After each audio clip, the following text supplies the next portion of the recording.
ეს ეხება ნებისმიერ ადამიანს და ნებისმიერ პროფესიას. შეიძლება დროის ამბავი იყოს და ზოგს ეს პრობლემა შეექმნას 1 წელში, ზოგს 2-ში, ზოგს 5 წელიწადში, მაგრამ აბსოლუტურად შეეხება ყველა სფეროს. ხელოვნური ინტელექტი რომ აღარ არის მხოლოდ სამეცნიერო ფანტასტიკის ნაწილი და ის უკვე ჩვენს გვერდითაა ამაზე. ადამიანები დიდი ხანია საუბრობენ.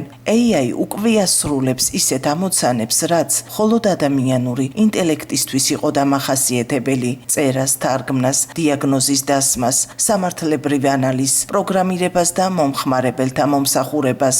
თუმცა ამ ტექნოლოგიურ პროგრესს თან ახლავს კითხვა, შეიცვლება თუ არა ჩვენი სამუშაო ადგილები და გაქრება თუ არა პროფესიები. AI სპეციალისტი ოთარ კვირიკაშვილი ამბობს, რომ მომდევნო 5-დან 10 წელიწადში ათეულობით პროფესია შეიცვლება ან მნიშვნელოვნად ტრანსფორმირდება.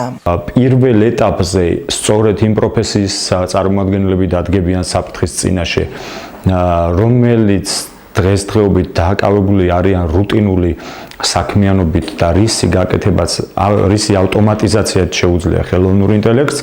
ეს ეხება ბუღალტერიას, ეს ეხება დამწყები იურისტებს, ბლოგერებს, ჟურნალისტებს, კოლ-ცენტრების ოპერატორებს, ლოგისტიკის ოპერატორებს და ასე შემდეგ. თუმცა დროთა განმავლობაში ზოგადი ხელოვნური ინტელექტის ეპოქის შემოსვლასთან ერთად 5-10 წელიწადში და განსაკუთრებით იმ ფონზე, როდესაც ხელოვნური ინტელექტის აგენტები განვითარდებიან და ეს ასეთი მსგავსი პროექტები განვითარდება, ეს შეეხება აბსოლუტურად ყველა სფეროს. იურისტის თია თედლიაშვილის განმარტებით ხელოვნური ინტელექტი უკვე ცვლის წესებს იურიდიულ სფეროშიც. AI შეუძლია მოიძიოს კანონები, ჩამოაყალიბოს სამართლებრივი პოზიცია. მისივე თქმით, პროფესიის გაქრობა სულაც არ ნიშნავს ადამიანის საჭიროების გაქრობას. პირიქით, საჭირო გახდება AI ინსტრუმენტების ფლობა.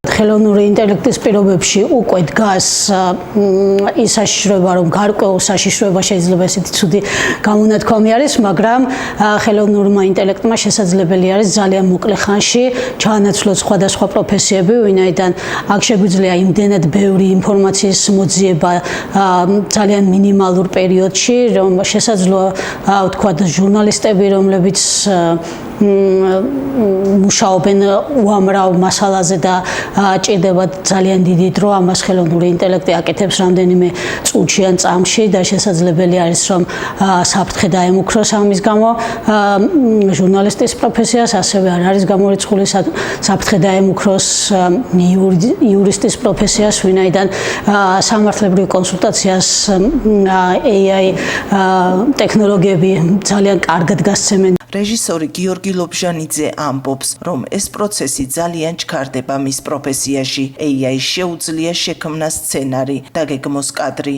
ან მოარგოს მუსიკა ემოციას. ფაქტიურად კინოინდუსტრიაში მოხდება ერთგვარი რევოლუცია, როდესაც საჭირო აღარ გახდება იქნება ეს ადგილის გადასაღები, ადგილის შერჩევა, მსახიობების შერჩევა, კასტინგი, დუბლირება, რამოდენიმე გამეორება დუბლების, ასე ვთქვათ.